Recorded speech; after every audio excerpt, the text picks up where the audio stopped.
You Facebooked my ex-boyfriend and you messaged him, what can you tell me about Lindsay? I just know you dated her and I'm questioning whether I should get involved with her. You obviously didn't keep her around. So she was either psycho or the was lame. LOL.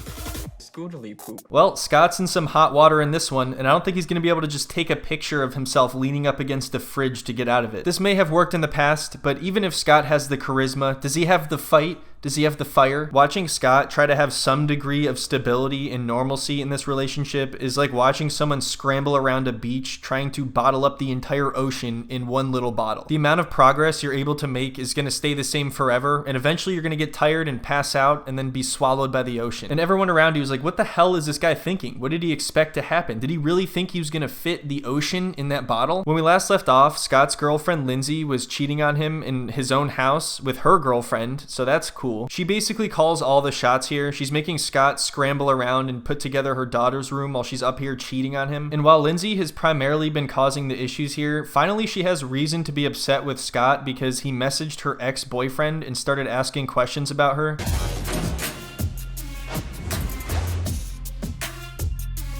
Oh man, this image right here perfectly encapsulates their entire relationship, and sadly, I think this is the happiest they've ever looked. This is them at their peak. In theory, if Scott had to show a friend or a relative a picture of them together, you know, like let's see your girlfriend Lindsay. This is the best they could do. This is the absolute best they'd be able to muster up. It's astonishing to even see her show him any affection at all, but he's picked up on what's happening at this point, so all you see is the look of dread in his eyes. Honestly, I don't even know if I've seen them kiss at all. Is she afraid to kiss his lip? Anyway, now Lindsay's gonna read off some of the messages that Scott wrote to her ex. This is my favorite line. Thanks, man. Like waiting for the bus. Missed one, another one comes along, I guess. That was directed towards him, meaning he... You're blowing it, Scott. You guys didn't get along, so he moved on to the next one. That has nothing to do with you. I'm not really sure I believe him here. I feel like Scott is spinning her a web of lies right now, and he was actually doing scouting for his relationship. That's what it sounds like. He was doing some scouting. I'm not sure exactly when these messages happened, but he clearly had a feeling that Lindsay might be trouble. I don't know where he could have possibly gotten that idea. It would make the most sense if these messages happened since she's been living there, but either way, it kind of shows that he doesn't respect her all that much. If he's messaging her ex and saying that the reason they broke up is either because she's a psycho or the scootily poop wasn't up to par, I think when it comes down to it, Scott is not even in love with Lindsay, and he just wants to be able to say he's with someone younger and to tell all his friends. Okay, so what was the lame sister psycho? I guess that wasn't referring to me either, was it? She got you on that one, Scotty boy. No, that was... Shut the up. Huh. That was kind of... Oh shit, he's really gonna try to explain that? So Scott has been caught here, there's no doubt about it, and he's struggling to find an answer, and she's like, hey, I don't want to hear any lip right now. You know what, Scott? You're a dirty little liar. You're nasty. You're nasty. And you're gonna sleep on the couch again tonight. And you're gonna lose your Facebook privileges. You keep it up, you're sleeping in the garage. In fact, you know what? Just get in the garage now. Let's just save time. In fact, you know what? This is my house now. Can you just get out? Because whether you're in the garage, the couch, we're just splitting hairs at this point. Just leave. Anyway, now Scott tries to defend himself very poorly. But before we get to that, we're just gonna have a quick word from today's sponsor, HelloFresh. Everyone gets busy, and let's face it, we all have those moments or those days or weeks or months where we just don't feel like taking the time to cook an entire meal. But then you wonder what to even eat. What do I do? Do I really want to just order something overpriced to pick up again and I have to decide what to order? I don't want to do stuff. But with HelloFresh, I don't have to. Whether I want to take 2 minutes or 10 minutes or 30 minutes to cook something, I have those options. I tried their ready-to-eat microwavable meals, and believe me, I'm someone who knows my way around a microwave meal. I don't think you're going to have much luck in the frozen section of a grocery store finding something that tastes this good and can be ready this quickly that's not extremely overpriced. And if you are more interested in preparing something for yourself, then you're in luck because HelloFresh just doubled the size of their menu, now with 100 plus recipes available for you to choose from every single week. If you'd like to take advantage of the new HelloFresh, you can use my code TheQuickSliceFM at HelloFresh.com for 10 free meals plus free breakfast for life. If you're interested, you can click the link in the description or the pinned comment. Once again, that's code TheQuickSliceFM at HelloFresh.com for 10 free meals plus free breakfast for life. All right, Scott, take it away. What do you got for us? Just off the cuff, not thinking about what I was saying guy thing.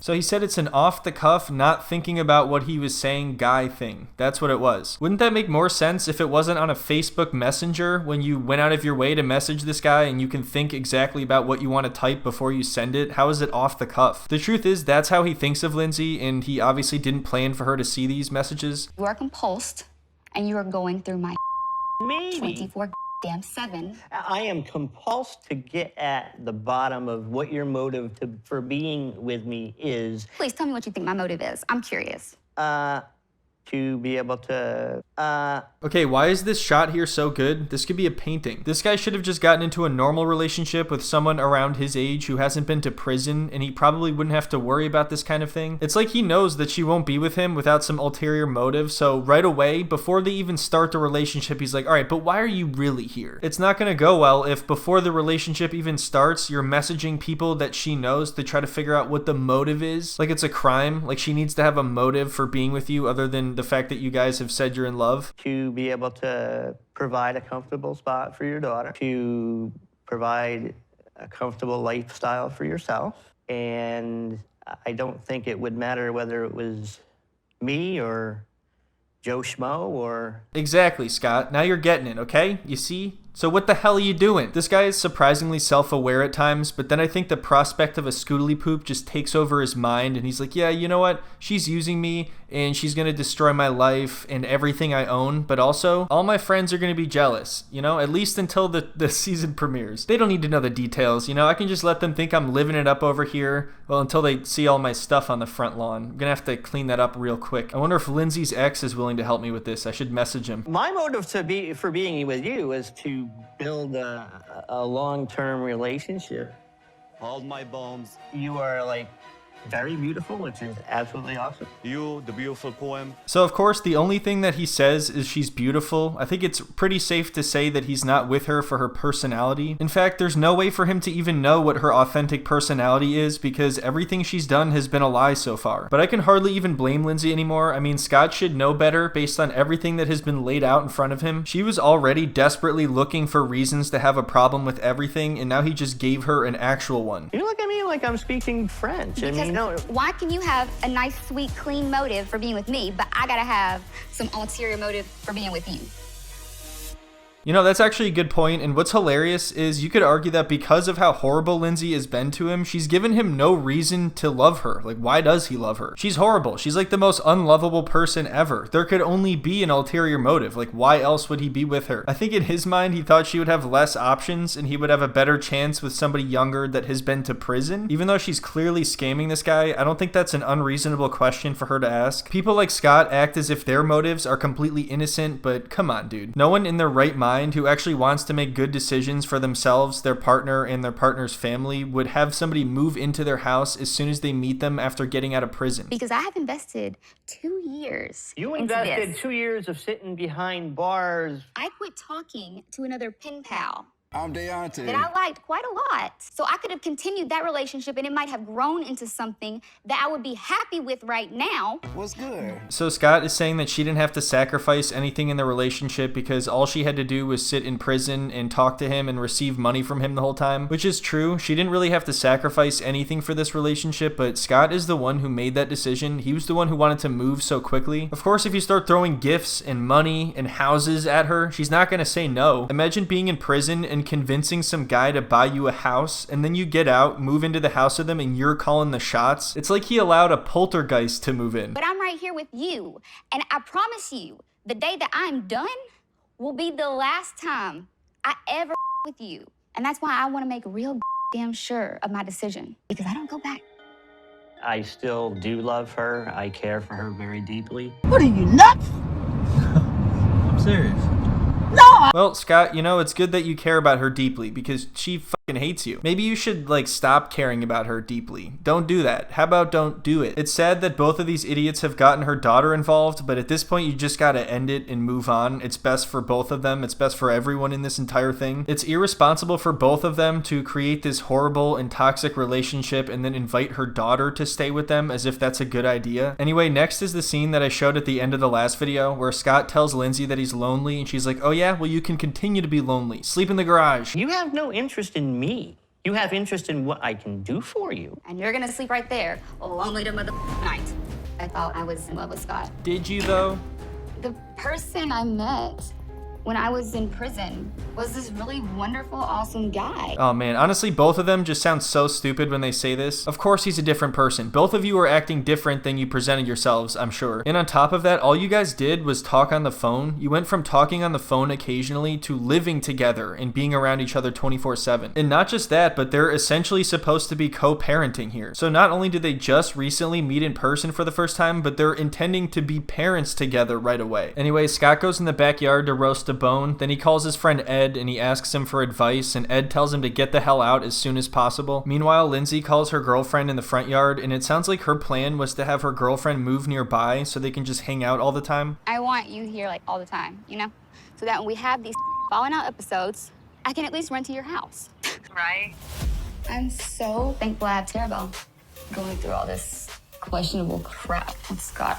Questionable crap. Yeah, that's one way to describe it. So now Lindsay stops caring entirely. She goes into his office and just digs through everything that he has in there. She finds a lease agreement for the house, and apparently Scott told her that he bought the house, and now it looks like he didn't. Scott clearly didn't prepare for this. He didn't password protect anything. He didn't lock his office, so whenever he goes to work or goes anywhere, she can just rummage through everything he owns. And it turns out, even though she lied to him a lot, he may have lied to her just as much. She ends up finding his old phone, or maybe a burner phone of some sort, where he tried to hire escorts. Hey, how are you? Is this the millionaire? Are you an escort? Yes, I am an escort. Do you like to? Is it a requirement? Scott said.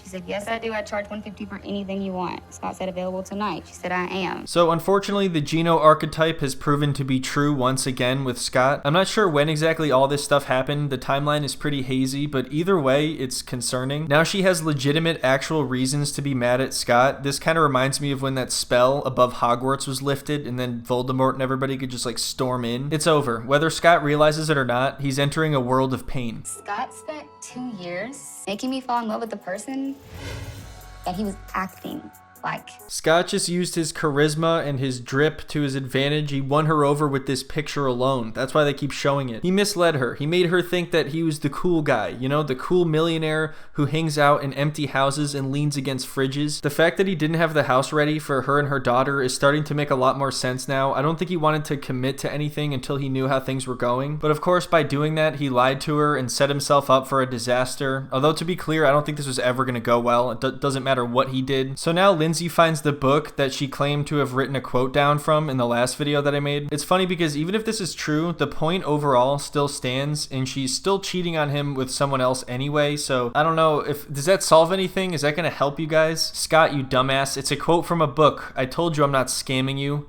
Anyway, I'm going to go make out with my girlfriend in your attic. Hello? It's not my fault that you don't have any friends.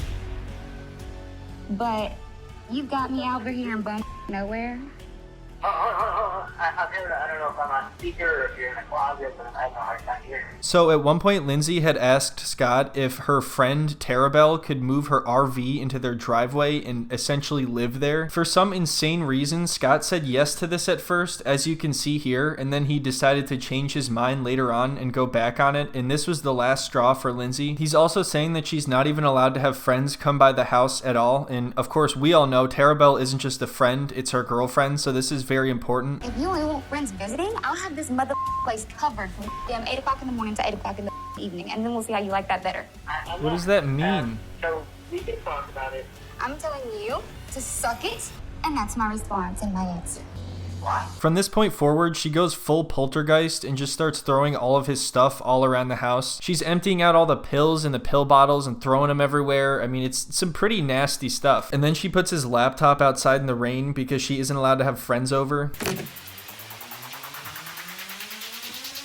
Put my people at the house, I put it out the house. Y'all computers like rain. I don't know how true the whole escort thing is, but to be completely honest, I'm inclined to believe it. And it's so funny to me that the more Scott tries to avoid drama, the more he seems to cause it. Like, he's not even trying to do anything, and she's like, oh yeah? Well, what about if I bring your laptop outside and destroy it? And he says, well, I wouldn't like that. Please don't do that. Oh yeah, Scott, keep pushing. Keep pushing. The TV's next. I'm gonna drag that couch out front, and you're gonna be sleeping in the front yard with a sign above you that says, dumbass lives here. So she grabs the coffee maker from the background of the only picture that he's ever taken that they keep showing of him. It's like his last little shred of dignity, the coffee maker, the only thing that was actually his in the house, and she threw it outside. Hi, honey. Just in case you're wondering how I was gonna get back at you, I put all your that you with out the house too. I'm gonna wait to send this till it gets nice and rainy. I'm starting to think Scott got a little bit more than he bargained for. I love the coffee maker just laying in the front yard. I wonder what his neighbors think. The funniest thing is he just moved here, so they're like, who is this guy? He's some eccentric millionaire. What if his family or someone he knew stopped by right now and saw this? How would he explain it? Is it an art piece? Scott is definitely too old for this. When he gets back, he sees the front yard, lets out a sigh, and then just goes in the backyard to smoke a cigarette. Yeah, I'm just enjoying Scott's office. You want to come watch? I'm gonna move my camera right this second. I wasn't gonna bother you if you were busy, but As of late, Lindsay's behavior has been escalating. Oh, really? Is it escalating a little bit? Has it gotten worse, Scott? Yeah? You think so? Think about the situation you've gotten yourself into, man. She promised she's gonna destroy the house if you don't let her girlfriend live there. What are you doing? Anyway, I intended on this being the last video on these two, but we're nearing the end here and there's still more to discuss. However, I'm probably gonna cover something different next time. Let me know what you guys want to see, but I was thinking about going back to 90 Day for a little while. However, Love After Lockup is full of endless train wrecks, so there's always going to be more to talk about here. Anyway, thank you so much everyone for watching. Just a quick reminder for those who are members on Patreon, I just posted a New Jersey Shore video a couple days ago. And for those who are interested, the videos over there are much longer, have more clips, are posted every single week, and they also help support the channel so I can post even more videos here to YouTube. But yeah, that's about it for this one. Thanks again to HelloFresh for sponsoring the video. Hope you guys all have a wonderful week, and I'll see you next time.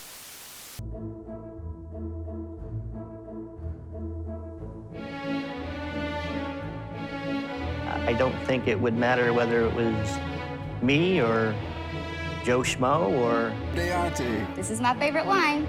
Thanks, man. Like waiting for the bus. Missed one, another one comes along, I guess. Cutting into my time now.